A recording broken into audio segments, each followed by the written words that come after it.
안녕하세요. 저는 한창 사춘기인 아들과 어머니와 단촐한 세 식구로 지내고 있는 40대 여성입니다. 20대 시절 남편을 만나고 정부치고 산 게 몇 년 안 된 것 같은데 지금은 이제 남편도 제 곁에 없고 홀로 아들을 키우며 벌써 40 나이가 다 되었네요.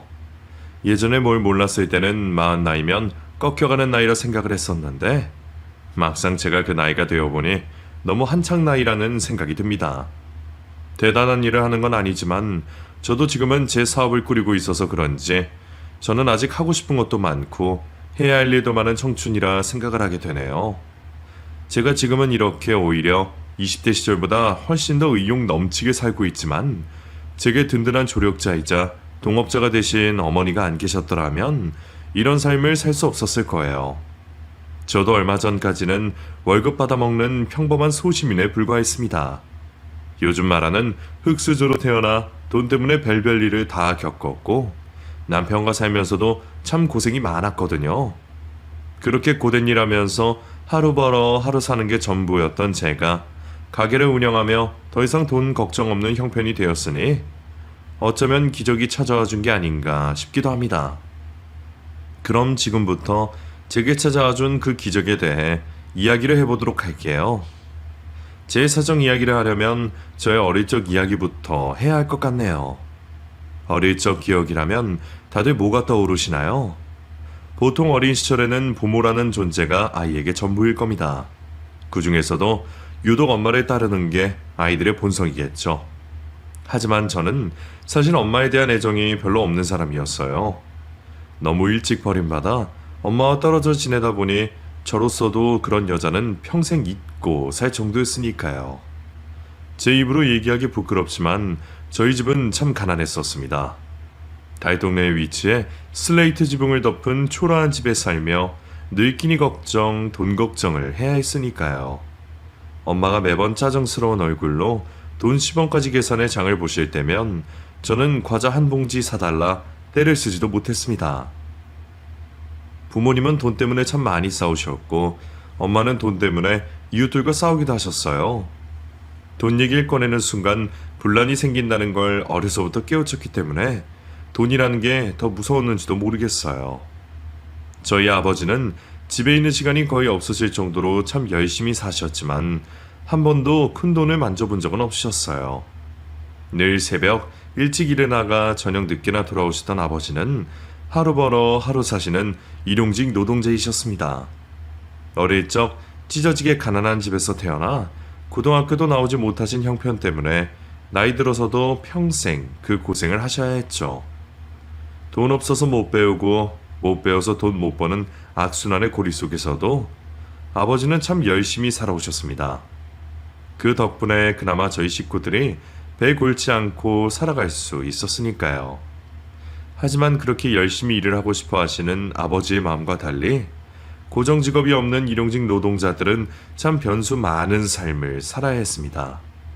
비 오는 날에는 직업이 없어 허탕을 치고 들어오셨고 일하다가 다치는 일이라도 있으면 보상 한 푼 받지 못하고 쫓겨나듯 집으로 돌아오셔야 했습니다. 다치셔도 제대로 치료도 받지 못하고 온몸에 연고만 바르시는 게 아버지 처방의 전부였어요. 보통 친구들은 아버지 냄새라 하면 목욕탕 스킨 냄새를 떠올리던데 저는 지금도 아버지를 떠올리면 아버지 몸을 떠나지 않았던 그 파스와 양 냄새들이 떠오릅니다. 그런 아버지를 보며 저는 열심히 사셨는데도 돈을 주지 못하신 게 아버지 탓일까 싶었어요. 하지만 엄마는 그렇게 생각하지 않으셨나 봅니다. 엄마는 능력은 없어도 다정하고 정 많으신 아버지를 매번 구박하고 무시하기 일쑤였고 그럴 때마다 아버지는 늘 죄인 된 심정으로 대꾸 한번 하지 못하셨어요. 싸움이라 해도 늘 엄마의 일방적인 분풀이 뿐이었으니까요. 그리고 어느 날 엄마는 가난이 지긋지긋하다며 학교도 들어가지 않은 어린 저를 두고 집을 나가버리셨습니다. 둘 다 비슷한 형편에 결혼했으니 마음 맞춰 열심히 살면 될 것을. 제 엄마라는 여자는 불평 불만만 늘어놓다가 결국 자식까지 버리고 떠나버렸네요. 자기 혼자 잘 먹고 잘 사는 게 그렇게 중요한 건지 저도 아이를 낳아봤지만 그 여자를 평생 가도 이해하지 못할 것 같습니다. 그렇게 엄마가 이런 반구 없이 집을 나가버린 이유로 저는 아버지와 단 둘이 지내야 했습니다. 그때는 너무 어려서 엄마가 왜 집을 나가는지도 모르고 매일 엄마 보고 싶다 울기만 했던 것 같아요. 그럴 때면 저희 아버지는 어린 자식을 안쓰러워하면서 절 보며 매번 속상해하셨습니다. 엄마가 집을 나가고 아빠가 얼마나 속이 상하셨던 건지 어린아이 보기 안 좋다고 집에서는 절대 술도 안 드시던 아버지가 저를 재우던 새벽마다 술을 한 사발씩 들이키신 것을 저도 알고 있었습니다. 그래서 저는 아버지 힘들까봐 엄마를 더 이상 찾지 않게 되었고 나이를 먹어가면서 엄마가 돈 때문에 집에 나갔다는 것을 이해하게 되면서 그 여자를 원망하게 되었죠. 하지만 그렇게 미워하면서도 저는 엄마가 다시 돌아오기를 바라고 있었습니다. 엄마가 돌아오면 화를 내야겠다는 마음을 늘 품고 살았으니까요. 사실은 저도 미워하고 증오하면서 엄마 빈자리를 늘 그리워했는지 모르겠습니다. 하지만 떠난 사람은 다시 돌아오지 않았고 남은 사람은 여전히 살아가야 했습니다. 아버지 혼자 어린 딸을 기르시며 얼마나 고생이 많으셨을지 저도 다 커서야 알았습니다. 아버지는 어린 제 걱정에 늘 불안해하셨고 매일같이 이웃집에 사정을 하며 저를 맡기고 일을 나가시곤 하셨습니다. 저도 조금 자란 뒤로는 혼자 있을 수 있었고 아버지 식사를 챙겨드리긴 했지만 아버지는 제가 나이를 먹어 시집을 갈 때까지 늘 걱정하시며 어린아이 취급을 하셨어요. 그렇게 자식을 끔찍이 생각하시는 아버지 덕분에 저는 나름 행복한 유년 시절을 보냈습니다. 하지만 그럼에도 가난한 저희 집 형편은 그리 많이 달라지지 않았고 저는 어려서부터 제 할 일을 알아서 찾아하며 일찍 처리되게 되었죠. 초등학교 시절부터 동네 아주머니들 따라 인형 눈 달고 봉투 접는 부업을 하기도 했으니 제가 봐도 보통 아이들과는 달랐다 싶습니다. 그런 저희 집 사정에 제가 학원에 다닐 형편도 공부에 관심을 쏟을 만한 상황도 되지 못했지만 저는 혼자서라도 열심히 공부를 해왔습니다. 고등학교도 나오지 못하신 아버지의 꿈을 대신 이뤄드리고 싶은 마음에 인문계 고등학교에 진학하고 싶었거든요. 그렇게 시험을 치고 고등학교에 들어갔던 날 저희 아버지가 무척이나 좋아하셨습니다. 제가 조금 더 열심히 해서 대학까지 갔더라면 얼마나 더 좋아하셨을까 싶지만 현실적인 문제 때문에 저는 고등학교 졸업장까지만 만족을 해야 했죠. 그리고 고등학교 3년을 무사히 마친 뒤 곧바로 공장에 취직을 하며 사회생활을 시작하게 되었습니다. 중졸이셨던 아버지는 정규직 일자리를 구하기 어려우셨고 하루 벌어 하루 사시는 아버지 때문에 저희 두 식구는 늘 돈 걱정을 하지 않은 날이 없었어요. 통장 잔고에 얼마 이상 지켜본 적이 없었고 어쩌다 한 번씩 큰돈 들어갈 일이 생기면 여기저기 돈을 끌어다니거나 발만 동동 굴러야 했습니다. 그래서 저는 그 고생이 지긋지긋해 하루라도 빨리 돈을 벌고 싶었고 빚을 져서 대학을 가느니 일찍이 사회생활을 하는 게 맞다 생각했어요. 인문계 고등학교였다 보니 다른 친구들은 당연하듯 다들 대학에 진학하던 그때 저는 수능도 치르지 않고 공장 면접을 보았고 가끔은 다른 친구들이 부럽기도 하고 그런 제 신세가 처량하기도 했지만 저는 열심히 사시는 아버지 앞에서 그런 표를 낼 수 없었어요. 그리고 일찍이 사회에 첫발을 내디디며 앞으로는 불평불만하지 않고 가족을 위해 어떻게든 살아가야겠다고 다짐을 하게 되었습니다. 여전히 낡은 집에 아버지와 단촐한 두 식구였지만 제가 돈을 벌기 시작한 이후로는 저는 훨씬 많이 행복해졌습니다. 제가 번 돈으로 아버지 호강시켜드릴 수 있다는 생각에 제가 뭐라도 된 것 같았고 팍팍했던 제 인생도 조금씩 펴지는 것 같았죠. 그렇게 번 돈으로 오래되어 냉기가 없는 냉장고도 바꾸고 탈수도 제대로 안 되는 세탁기도 바꾸고 손바닥만한 브라운관 TV를 보시던 아버지에게 평면 TV도 사드렸습니다. 몇 달 월급 벌어 겨우 한 번씩 바꾸는 살림이었는데도 아버지는 제가 돈을 너무 많이 쓴다 걱정을 하곤 하셨어요. 아휴, TV도 아주 멀쩡한데 뭐하러 새 걸 사? 아니, 이런 거 너무 비싼 거 아니냐? 차라리 중고로 사면 반값도 안 될 텐데. 기계를 자꾸 중고 사서 뭐해. 그래서 맨날 고장나는 거야. 그리고 이것도 세일할 때 산 거고 아버지 생각처럼 비싸고 좋은 것도 아니야. 나도 돈 버는데 우리도 이 정도는 쓸 수 있지 자꾸 왜 그래. 돈 번다고 자꾸 쓸 생각만 하면 어떻게 하냐? 너 지금부터 열심히 모아서 시집 갈 생각해야지. 그러니까 앞으로는 이런데 돈 쓰지 말고 저축이나 열심히 해. 시집은 무슨 시집? 나는 결혼 안 하고 평생 아버지랑 둘이 살 건데. 그러니까 아버지는 잔소리 좀 그만해. 아버지는 하나뿐인 딸을 그렇게도 시집 보내고 싶으셨던 모양이에요. 아버지의 마음이 뭔진 모르지는 않았지만 그래도 저는 결혼 생각이 별로 없었습니다.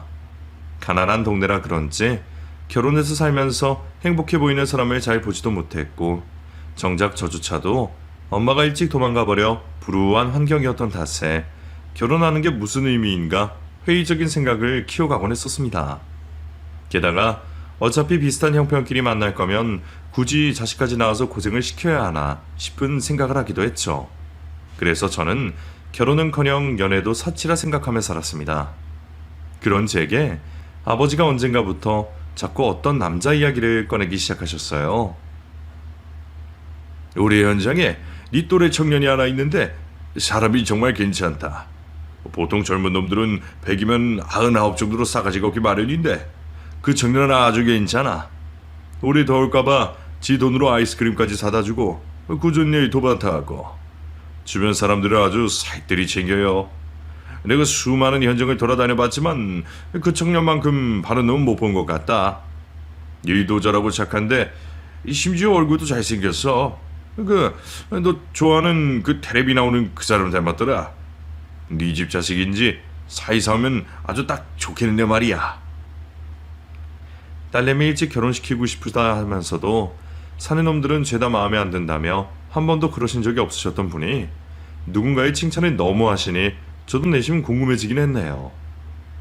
그렇게 저는 아버지의 소개로 남편을 만나게 되었습니다. 아버지 말처럼 연예인을 닮은 잘난 얼굴은 아니었지만 그 심성만큼은 정말로 착하고 또 성실한 사람이었어요. 저도 잘난 것 하나 없는 처지라 누굴 따지고 가릴 처진 아니었지만 제가 보기에도 그 남자는 아버지의 자랑만큼이나 좋아 보였습니다.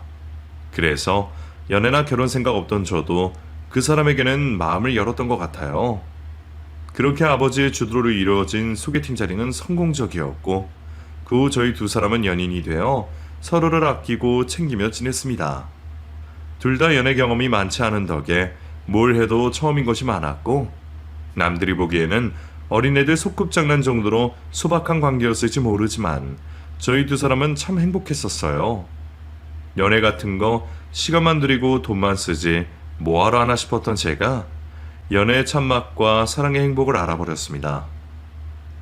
그렇게 알콩달콩한 연애를 해왔던 저희는 저보다 5살 위의 남편이 30살이 되던 해에 결혼식을 올리게 되었습니다. 결혼 생각이 없던 제가 남편과 결혼까지 결심하게 된 것은 전부 남편 덕분이었습니다. 공고기계과를 졸업하고 기계기술자로 일하던 남편은 저희 아버지처럼 성실한 사람이었어요. 착하고 성실했으니 인성으로는 더 말할 게 없었죠. 게다가 일찍이 아버님이 돌아가시고 저와 비슷하게 홀어머니 모시고 살던 남편은 저와 비슷한 점도 참 많았습니다. 저희 아버지도 어릴 적 소아마비를 앓아 한쪽 다리가 조금 불편하셨는데 시어머니도 어릴 적 홍역을 앓으시며 한쪽 귀가 불편해지신 탓에 잘 들리지 않으시고 말씀도 조금 어눌하셔서 고생을 많이 하고 사셨다 하더라고요. 둘 다 부모님의 그런 불편함을 보고 자라서 그런지 서로의 가정사를 충분히 이해했고 그런 남편은 자기 가족을 끔찍이 아끼는 효자이기도 했어요. 물론 남편이 저와 결혼하고도 자기 어머니만 챙겼다면 문제가 되었겠지만 남편은 장인을 자기 아버지처럼 생각했고 친아버지에게 하듯 정말 잘했습니다. 덕분에 제가 너무 고마웠고 저희 아버지는 아들이 하나 더 생긴 것 같다며 무척이나 좋아하셨네요. 딸의 결혼을 바라시던 분이 당신 손으로 인연을 맺어주셨으니 그 둘이 얼마나 예뻐 보이셨겠나요. 저는 저희 아버지한테도 친아들처럼 살갑게 굴고 자라는 남편을 보며 저도 시어머니께 잘하고 싶었습니다. 제가 다소 무뚝뚝한 성격이나 여느 며느리들처럼 애교 있고 살갑게 굴지는 못해도 최대한 잘해보려 많이 노력을 했었습니다. 그런 제 진심이 어머니께 닿았는지는 모르겠지만 시어머니 역시 제게 잘해주셨어요. 남편의 다정하고 착한 성품은 전부 어머니를 닮았던 건지 저희 시어머니는 너무 희생적이라 생각할 만큼 사람들에게 베푸시고 착한 성격이셨어요. 어쩌면 그 성격 때문에 손해를 보고 사셨다 싶을 만큼 말이죠. 귀가 안 들리고 말이 어눌해 밖에서 무시를 많이 당하시면서도 남들한테 싫은 소리나 욕 한 번 하신 적 없으신 겸허하신 분이셨습니다. 그리고 며느리로 들어온 저를 보고 식구가 되어줘 고맙다며 꼭 끌어안아 주시는 감사한 분이셨죠. 저희가 결혼을 하고 신혼생활을 즐기면서도 저희는 혼자 계시게 된 양쪽 어른들께 잘하고 싶었습니다. 여력이 되었더라면 두 분을 모시고 살거나 근처에라도 살았으면 좋았을 텐데 형편 탓에 그러지는 못하고 최대한 많이 찾아뵈려 노력을 했었어요. 사실 저는 결혼을 한다고 아버지를 방관하는 건 아닌가 마음이 불편한 적도 많았습니다. 평생 같이 살면서 챙기겠다고 해놓고 너무 내 행복만 바라는 건 아닌가 싶을 때가 있었죠. 그럴 때마다 남편이 제 걱정을 덜어주곤 했었어요. 제가 바빠서 아버지를 못 챙길 때에는 남편이 혼자라도 가서 아버지와 식사를 하고 오고 청소를 해놓고 반찬을 채워두고 오곤 했었으니 그때마다 저는 남편에게 참 눈물 날 만큼 고마웠었죠. 하지만 자식들의 그런 노력에도 불구하고 아버지는 지병 탓에 제가 결혼하고 얼마 되지 않아 일찍 돌아가시게 되셨습니다. 어쩌면 이럴 줄 아시고 제 결혼을 바라셨던 걸까 싶을 만큼 묘한 타이밍이었네요. 그나마 갓 태어난 손주 얼굴은 보고 가셔서 다행이라 해야 했지. 저를 늦게 낳으셔서 칠순 다 되어 돌아가셨으니 그걸 다행이라 해야 했지. 어떻게든 마음을 가볍게 먹어보려 했었지만 그럼에도 아버지의 죽음은 여전히 너무 슬픈 일이었습니다. 그렇게 30도 안 된 나이에 아버지를 일찍 떠나보낸 저는 무척 힘들었습니다. 아이 키우며 잘 지내는 모습도 보여드리고 싶었고 돈도 더 벌어서 꼭 호강시켜드리고 싶었는데 제가 바라던 만큼 다 해드리지 못한 것 같아서 죄송스러운 마음밖에 없었어요. 그래서 장례식에서도 염치 없이 눈물만 쏟고 있었죠. 그런 저를 대신해서 상주 노릇을 제대로 한 것은 남편이었어요. 혼자 일 처리하느라 여기저기 뛰어다니고 손님들 맞이하느라 정신이 없었을 텐데 틈만 나면 뒷방에 들어가 울고 있는 저를 보고 한마디도 타박하지 않던 남편이었습니다. 그리고 시어머니 역시 저를 다독여주시고 걱정해주길 바쁘셨죠. 아가, 밥 먹어, 밥. 괜찮아요. 입맛이 없어서요. 그래도 먹어. 안 그러면 아버지 속상하셔. 어? 얼른 여기 한 숟갈만 드자. 장례 이튿날까지 밥 한 술 뜨지 않던 저를 내내 걱정하시던 어머니가 저를 쫓아다니시면서 억지로 챙겨주셨고 덕분에 그나마 기력을 차리고 저도 아버지를 끝까지 보내드릴 수 있었던 것 같아요. 그 후로도 한동안 힘들어하는 제 대신 어린 솔자를 돌봐주시고 매일 저희 집을 오가시며 제가 좋아하는 반찬들로 냉장고를 채워주시던 감사한 시어머니셨습니다. 그렇게 아버지를 보내드리고 나니 문득 혼자 계신 시어머니 걱정이 들더라고요. 아버지가 혼자 계시다가 돌아가신 것이 내내 마음에 걸렸던 저는 시어머니까지 혼자 계시게 하고 싶지 않았습니다. 결혼한 자식들에게 민폐 끼치고 싶지 않다며 집에도 잘 오지 않으려고 하셨던 어머니가 합가 얘기를 꺼내면 거절하실 게 당연했지만 자식들 입장으로는 어떻게든 모셔오고 싶었어요. 남편과 제가 충분히 얘기 끝에 어머니를 모시기로 결정하고 어머니께 말씀을 드렸습니다. 예상대로 어머니는 말도 안 된다며 끝까지 거절하셨어요. 아유, 나 아직 쌩쌩한데 무슨 합가야. 요즘 60대는 청춘이라 하지 않니? 나는 괜찮으니까 괜히 신경 쓸 거 없다. 뭐하러 자식 등에 엎여 살겠니? 그리고 늙은 시모 데리고 살면 아가 너만 고생이지. 내 걱정돼서 그러는 거면 안 그래도 된다. 아니에요, 어머니. 어머니 걱정도 있지만 사실 제가 도움받고 싶어서 그래요. 성민이도 좀 컸으니까 저도 이제 성민이 두고 일 좀 다니고 싶어서요. 어머니가 같이 지내시면서 아이 좀 봐주시면 제가 좋을 것 같아서 그래요. 제가 많이는 못 챙겨드리지만 아이 봐주시는 비용도 챙겨드릴 테니까 저희랑 같이 지내시면 안 될까요? 처음에는 혼자 잘 사신다며 합가를 마다하시던 시어머니도 손자 부탁드린다는 말씀에 결국 합가를 하기로 결정하셨습니다. 아이 봐달라는 건 합가를 위한 핑계였지만 그 후로 어머니가 아이를 대신 봐주시는 덕분에 저도 일을 다니고 무척 편해지게 되었어요. 게다가 매일 저녁상 차려주시고 부탁하지도 않았던 청소, 빨래까지 완벽하게 해주시니 오히려 제가 더 호강이었습니다. 저는 어머니 걱정에 하자고 했던 합가였는데 어쩌다 보니 시어머니 고생만 시키고 저만 더 편해졌다 싶었어요. 그런데도 남편은 자기 어머니 모셔줘서 고맙다고만 하니 저는 제가 도둑놈이라도 된 듯 미안한 기분이었죠. 생각해보면 시어머니는 늘 제게 잘해주셨어요. 제가 받기만 해서 죄송하다 하는데도 원래 부모는 자식에게 주는 거라며 제게 아낌없이 베풀어 주시던 분이셨습니다. 한 번은 제가 몸살이나 누워있을 때 어머니가 비싼 전복을 사와 제게 전복죽을 끓여주신 적이 있으셨어요. 어릴 적부터 챙겨줄 사람이 없어서 아픈 줄도 모르던 저였는데 나이 다 먹어서 아프고 누리게 된 호사에 괜히 눈물이 나기도 했습니다. 아가 왜 울어? 많이 아프니? 아니에요. 전복죽이 너무 맛있어서요, 어머니. 정말 너무너무 맛있어요. 저 이거 먹고 금방 낫겠는데요? 어릴 적 자식 버리고 도망간 우리 엄마는 내가 아플 때 흰죽 한 번 끓여준 적이 없었는데 딸도 아닌 며느리 걱정에 새벽같이 나가 비싼 전복을 구해오셨을 시어머니를 생각하니 괜히 눈물이 쏟아졌습니다. 그리고 저는 그날 시어머니 앞에서 친엄마에 대한 원망을 쏟아내며 저도 모르게 속풀이를 하고 말았어요.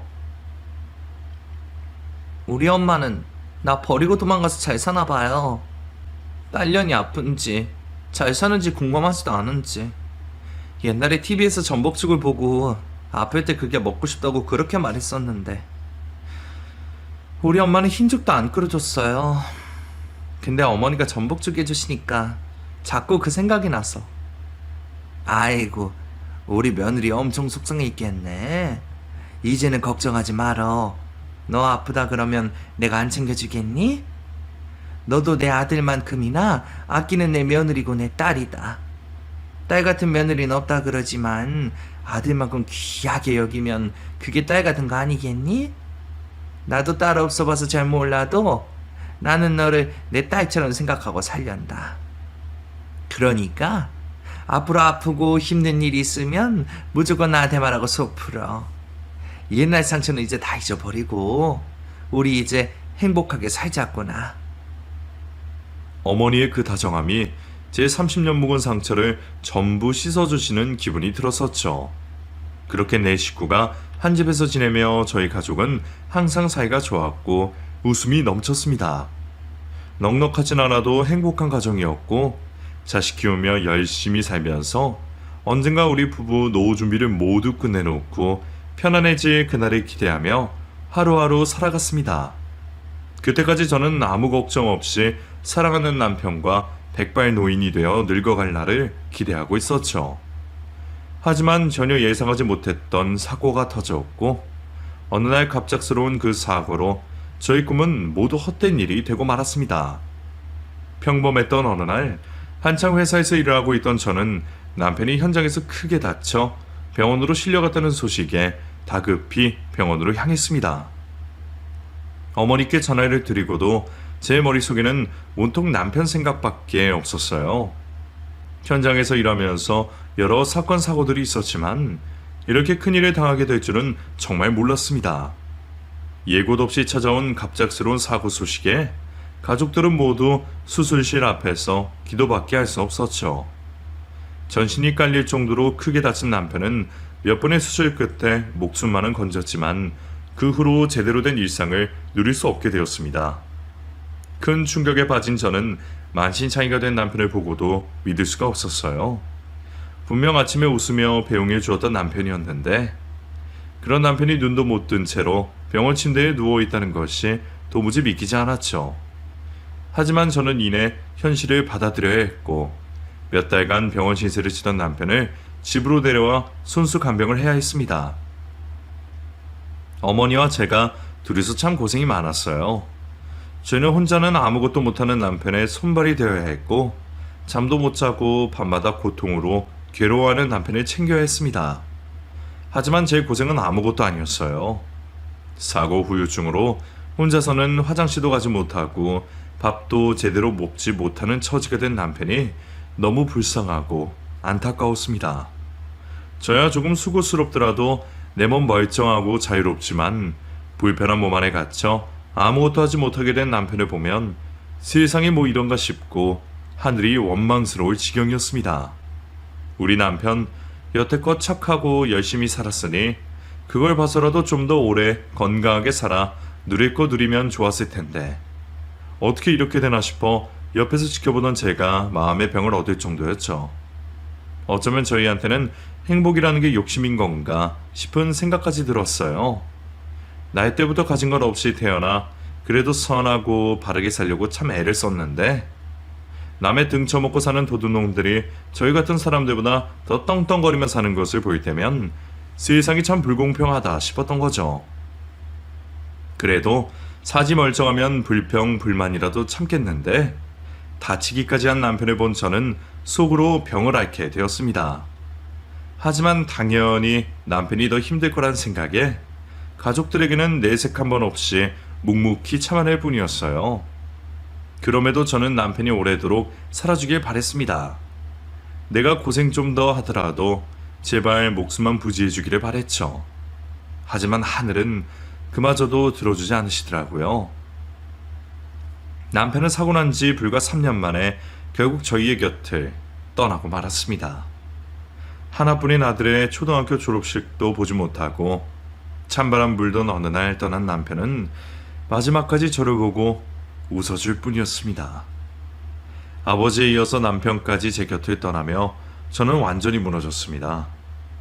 아버지 보내드릴 때는 힘들어도 남편 덕분에 버틸 수 있었는데 제 평생 반쪽이던 그 사람을 떠나보내게 되니 제 존재가 지워지고 세상과 완전히 동떨어지는 기분이 들었네요. 그때는 옆에 계신 어머니도 아들도 아무도 눈에 들어오지 않고 당장이라도 남편을 따라가고 싶은 기분이 들었어요. 그래도 남편의 장례식을 망칠 수는 없기에 정신을 차리고 남편의 마지막을 지켰고 장례가 끝나자마자 집으로 돌아온 저는 그대로 방 안에 처박혀 세상과 담을 쌓고 지낼 수밖에 없었습니다. 다른 엄마들은 자식 보고 힘내서 잘 산다던데 저는 너무 나약하고 볼품없는 인간이었는지 일도 안 하고 밥도 안 먹고 처박혀 있느라 제가 아들 졸업식에도 못 가봤으니 제가 참 엄마 자격이 없다 싶었죠. 게다가 아들 잃어 슬픈 마음은 똑같았을 시어머니에게도 정말 못한 짓을 한 거고요.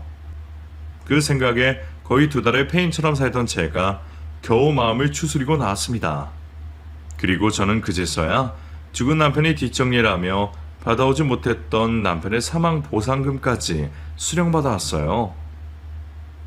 사측에서 보상금이 나오는 걸 알았지만 그걸 받아오면 남편이 정말 죽었다는 것을 제가 인정하는 것 같아서 받을 생각을 못하고 있었는데 그렇다고 제가 언제까지 그러고 있을 수도 없다 싶더라고요.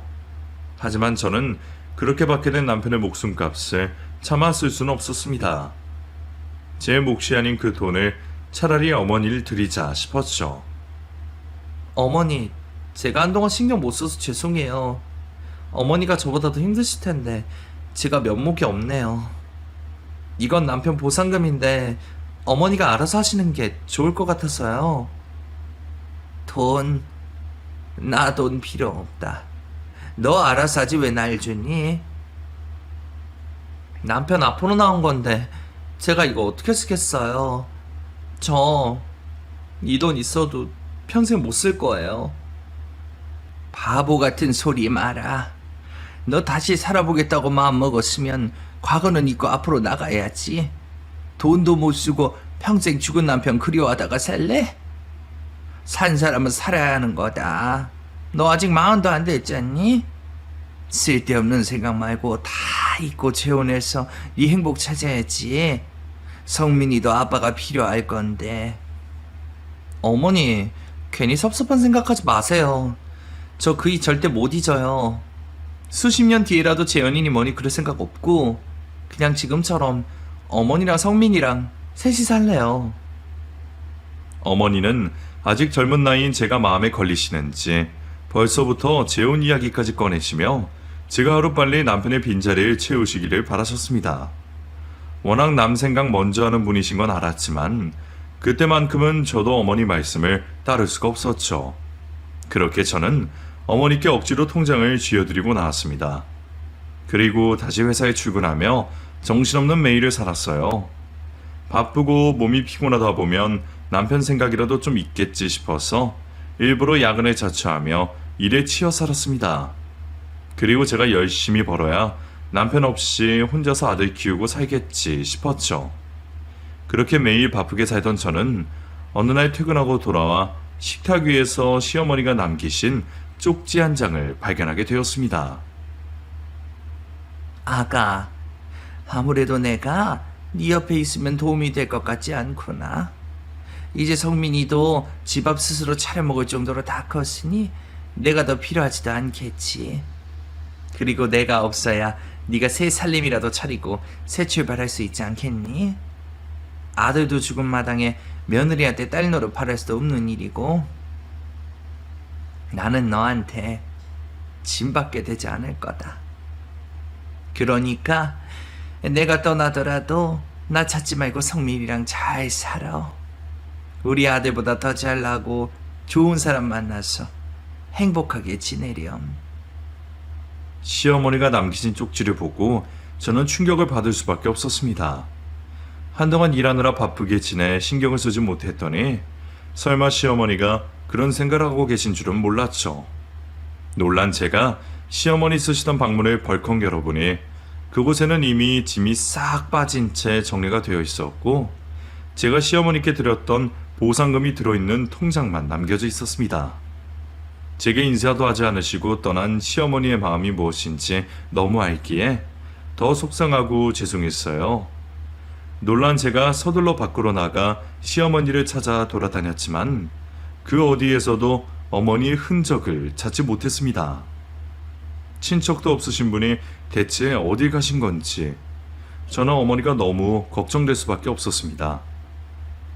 몇 안 되는 친구분들께 전화를 드려봐도 아무도 모르신다 하시고 어머니가 가실 만한 곳을 다 뒤져봤지만 어디에도 어머니는 계시지 않으셨습니다. 심지어 10여 년 전 합가하기 전까지 계셨던 그 집까지 찾아갔지만 그 자리는 이미 새 건물이 올라온 뒤였어요. 벌써 연세도 있으시고 몸도 성치 않으신 분이 혼자 짐을 싸서 어디 가신 건지 저는 정신이 하나도 없었습니다. 경찰에 신고도 넣어봤지만 별 도움은 되지 않았죠.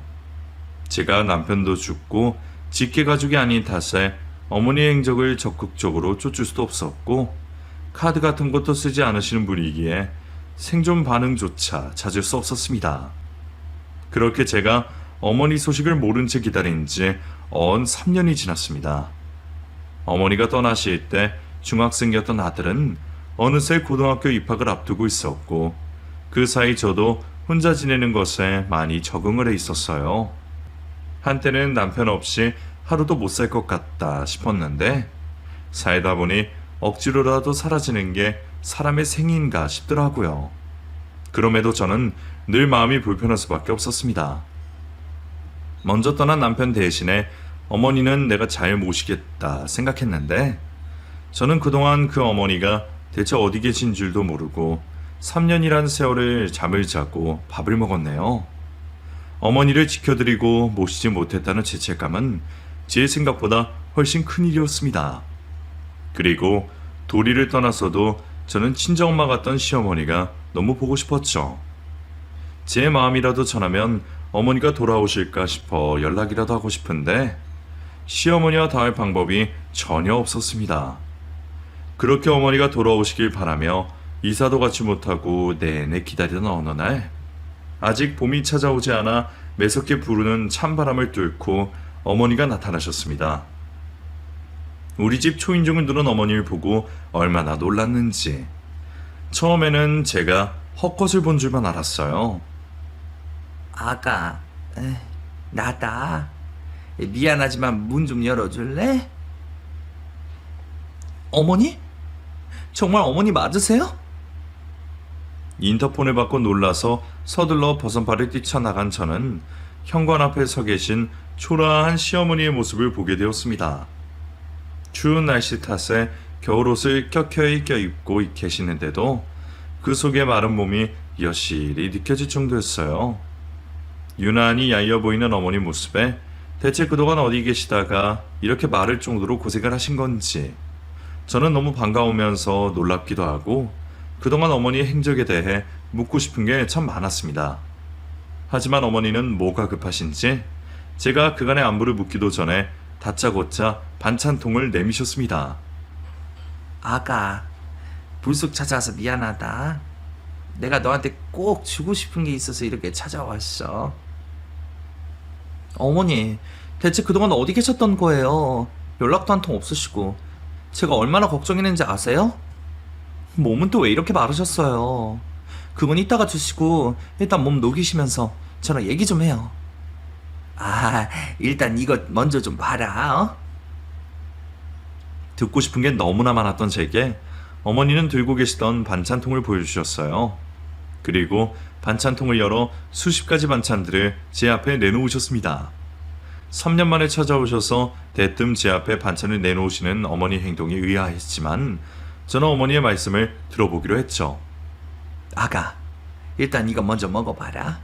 다 내 비법으로만 만든 반찬들인데 네가 보기에 어떤지 먹어봐. 내가 있다 생각하지 말고 뒤에 대한 소신 있게 말해봐라. 당연히 다 맛있죠. 어머니 손맛 좋으신 건 당연히 알잖아요. 근데 갑자기 반찬을 왜 그러세요? 남들이 먹어도 맛있다고 하겠니?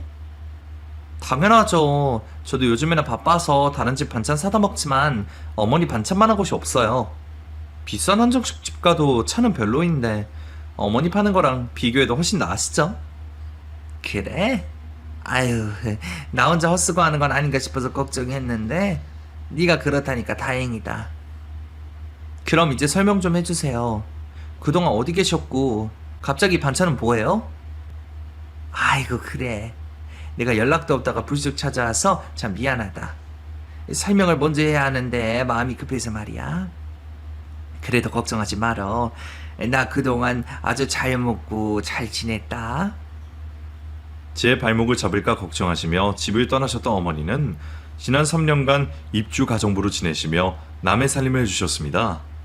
다행히 좋은 집주인분을 만나셨는지 구박 한번 당하지 않고 월급도 잘 받으시며 마음 편히 잘 지내셨다더라고요. 그럼에도 제게 연락 한 번 없이 떠나 계신 건 속상했지만 그래도 잘 지내셨다니 마음이 놓였죠. 그렇게 그 집에서 청소도 해주고 밥도 챙겨주시던 시어머니는 손맛 덕분에 그 집에서 3년 내내 계실 수 있으셨대요. 그 집 부부가 내 반찬을 너무 좋아해서 말이야. 청소는 설렁설렁 해도 되니까 밥은 꼭 챙겨달라 그러더구나. 손님 데려와서 먹으면서도 너무 맛있다며 호들갑을 떨면서 나한테 왜 여태 반찬 가게나 식당 안 해봤냐고 진지하게 말을 하는 거지. 그 말을 들으니까 내가 아차 싶었어. 나도 할 줄 아는 게 있는데 왜 여태 안 하고 살았을까 싶어서 말이야. 그래서 반찬 가게 차리려고 지난 3년 동안 차곡차곡 돈을 모았어. 그 집에서 밥도 주고 잠도 재워주니까 내가 어디 돈 쓸 데가 있었겠니? 그러니까 우리 이 돈으로 반찬 가게 차려보자. 어떠니? 어머니는 제게 어머니만의 반찬들로 반찬 가게를 차려보자 하셨습니다. 그리고 반찬돈 밑바닥에서 어머니가 3년간 차곡차곡 모아둔 월급 통장을 제게 내어주셨죠. 아가, 내가 그동안 너한테 하나도 해준 게 없어서 그게 미안해서 다시 찾아왔다. 떠나놓고 다시 돌아온 게 염치가 없을지 모르지만 죽기 전에 뭐라도 해줘야 내가 눈을 감겠지 싶어서 말이야. 내가 너를 딸처럼 생각했다는 건 진심이었다. 나는 너 잘 살았으면 싶어서 떠났지만 이제는 나도 네 마음 안다. 나도 남편 잃고 여태 자식 바라보고 살았으니 네 마음을 왜 모르겠니? 그러니까 너만 괜찮다면 나 네 옆에 좀 있어도 되겠니? 그럼요, 당연하죠. 저희 가족이잖아요, 어머니. 그렇게 어머니는 제 곁에 다시 돌아와 주셨고 저는 감사한 마음에 하염없이 눈물만 흘릴 수밖에 없었습니다. 학교를 마치고 돌아온 아들 역시 3년 만에 할머니를 보고 부둥켜 안았고 어머니 역시 가족품이 좋으시다며 다시는 말없이 떠나지 않으시기로 약속을 해주셨죠. 그렇게 저희는 어머니 말씀대로 반찬 가게를 차리게 되었습니다. 하필 코로나가 맞물려 이러다 폐업하는 건 아닌가 했는데 외식이 줄어든 만큼 반찬 소비가 커지며 저희 가게는 금세 입소문을 타게 되었어요.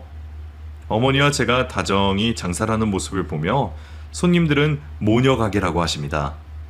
그 말이 어찌나 듣기 좋은지 저는 일부러 엄마라 부르며 어머니께 다정하게 굴어요. 처음에는 걱정도 많았지만 막상 장사를 해보니 어머니와 제가 힘을 합치면 무슨 일이든 할 수 있겠다 싶은 자신이 생기더라고요.